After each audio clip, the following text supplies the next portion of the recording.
ಎಲ್ಲರಿಗೂ ನಮಸ್ಕಾರಗಳು. ರಾಜ್ಯದಲ್ಲಿ ಅಧಿಕಾರದಲ್ಲಿ ಇರುವಂತಹ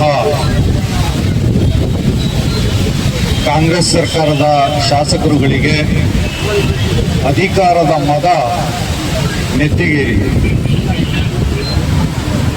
ಪ್ರಜಾಪ್ರಭುತ್ವದ ಮೌಲ್ಯಗಳನ್ನು ಬದಿಗಿಟ್ಟು ದರ್ಪದಿಂದ ಮೆರಿತಾ ಇರುವಂತಹ ಘಟನೆಗಳು ಎಲ್ಲೆಡೆ ನಾವು ಕಾಣ್ತಾ ಇದ್ದೇವೆ. ವಿಶೇಷವಾಗಿ ಈ ಮಂಡ್ಯ ಜಿಲ್ಲೆಯ ಕಾಂಗ್ರೆಸ್ ಶಾಸಕರ ದರ್ಪ ಮಿತಿ ಮೀರಿದೆ. ಇದೇ ಪಕ್ಕದ ಮದ್ದೂರಿನ ಶಾಸಕರಾಗ್ಲಿ, ಮಂಡ್ಯದ ಶಾಸಕರಾಗ್ಲಿ, ಅದರ ಜೊತೆಗೆ ಈಗ ಶ್ರೀರಂಗಪಟ್ಟಣದ ಶಾಸಕರು ಕೂಡ ತಮ್ಮ ದರ್ಪ ಮೆರೆಯುವಂತಹ ಅನಾಗರಿಕ ವರ್ತನೆಯನ್ನ ತೋರಿಸಿಕೊಟ್ಟಿದ್ದಾರೆ.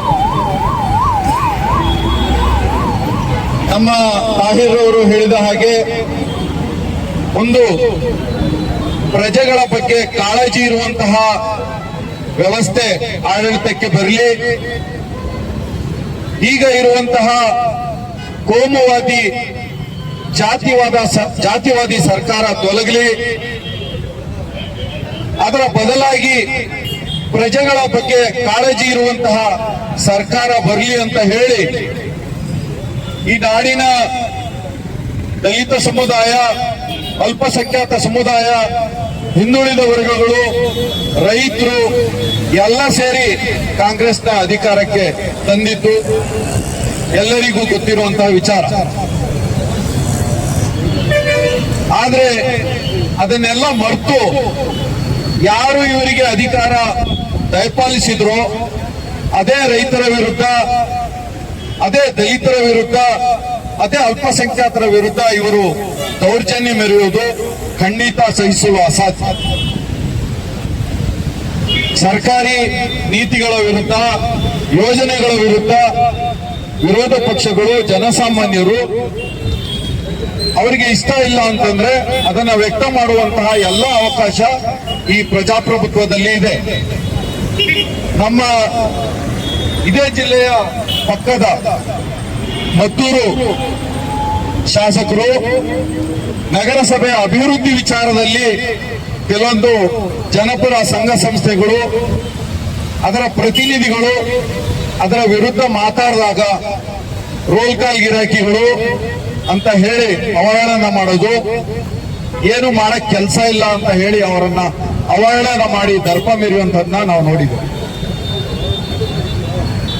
ಕೇರ್ಪೇಟೆಯಲ್ಲಿ ಒಬ್ಬ ದಲಿತ ಯುವಕನನ್ನ ಕೊಲೆ ಮಾಡಿ ಸುಟ್ಟು ಹಾಕಲಾಗ್ತದೆ. ಎಲ್ಲಾ ಶಾಸಕರು, ಬಹುತೇಕ ಕಾಂಗ್ರೆಸ್ ಶಾಸಕರೇ ಇರುವಂಥದ್ದು. ಏನು ಸಂವೇದನೆಯನ್ನ ವ್ಯಕ್ತ ಮಾಡಬೇಕಾಗಿತ್ತು, ಒಂದು ಕಿಂಚಿತ್ತು ಸಂವೇದನೆಯನ್ನ ವ್ಯಕ್ತ ಮಾಡಲಿಲ್ಲ. ದಲಿತರನ್ನ ಕೂಡ ಇವರು ಮಾಡ್ತಿದ್ದಾರೆ. ಅದೇ ರೀತಿ ಮಂಡ್ಯದ ಶಾಸಕ ಗಣಿಗ ರವಿಕುಮಾರ್ ಅವರು ಕೆಆರ್ಎಸ್ ನಲ್ಲಿ ಏನು ಒಂದು ಫ್ಯಾಂಟಸಿ ಪಾರ್ಕ್ ಮತ್ತೆ ಆ ಕಾವೇರಿ ಆರತಿ ಎನ್ನುವ ಒಂದು ಕಾರ್ಯಕ್ರಮ ಏನಿದೆ ಅದರ ಬಗ್ಗೆ ರೈತ ಸಂಘಟನೆಗಳು ಭಿನ್ನಾಭಿಪ್ರಾಯ ವ್ಯಕ್ತಪಡಿಸಿದಂತ ಸಂದರ್ಭದಲ್ಲಿ ರೈತರನ್ನು ಕೂಡ ಹೀಯಾಳಿಸಿ ಮಾತನಾಡಿರುವಂಥದ್ದು ನಾವು ಕಂಡಿದ್ದೇವೆ. ಅದರ ಜೊತೆಗೆ ಈ ಶ್ರೀರಂಗಪಟ್ಟಣದ ಶಾಸಕ ರಮೇಶ್ ಬಾಬು ಬಂಡಿಸಿದ್ದೇಗೌಡರವರು ಮುಸ್ಲಿಂ ಸಮುದಾಯನ ಕುರಿತು ತುಚ್ಛವಾಗಿ ಮಾತನಾಡಿರುವಂಥದ್ದು, ಅಧಿಕಾರಿಗೆ ಪ್ರಾಣ ಬೆದರಿಕೆ ಹಾಕಿರುವಂಥದ್ದು ಕೂಡ ಕಂಡದಿ. ಈ ಎಲ್ಲ ದರ್ಪ ದೌರ್ಜನ್ಯಗಳ ಇವರ ನಡವಳಿಕೆ ಏನಿದೆ ಇದನ್ನ ಖಂಡಿಸ್ತೇವೆ.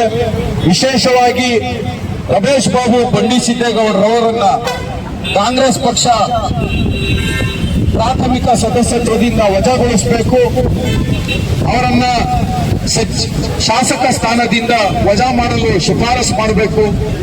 ಈ ಬೇಡಿಕೆಯನ್ನ ಇಟ್ಕೊಂಡು ನಾವು ಹೋರಾಟ ಮಾಡ್ತಾ ಇದ್ದೇವೆ. ಈ ಬೇಡಿಕೆಗೆ ಯಾರು ಈ ಬೇಡಿಕೆ ಇಡ್ತಾ ಇರೋದು? ನಿಮ್ಮನ್ನ ಯಾರು ಅಧಿಕಾರದಲ್ಲಿ ತಂದು ಕೂರಿಸಿದ್ದಾರೆ, ಅದೇ ಜನ ನಿಮ್ಮ ಮುಂದೆ ಬೇಡಿಕೆ ಇಡ್ತಾ ಇರೋಂಥದ್ದು. ಇದನ್ನ ನೀವು ಕಡೆಗಣಿಸಿದ್ರೆ ನಮ್ಮ ಹೋರಾಟವನ್ನ ತೀವ್ರಗೊಳಿಸಬೇಕಾಗ್ತದೆ. ರಮೇಶ್ ಬಾಬು ಬಂಡಿಸಿದ್ದೇಗೌಡರು ಹೇಳ್ತಾರೆ, ಸಾಬ್ರಿಗೆ ಜಮೀನ್ ಮಾಡಿಕೊಟ್ರೆ ಯಾವನ್ ಮಾಡ್ಕೊಡ್ತಾರೆ ಆ ಅಧಿಕಾರಿಗೆ ನೇಣು ಹಾಕ್ತೀನಿ ಅಂತ ಹೇಳಿ.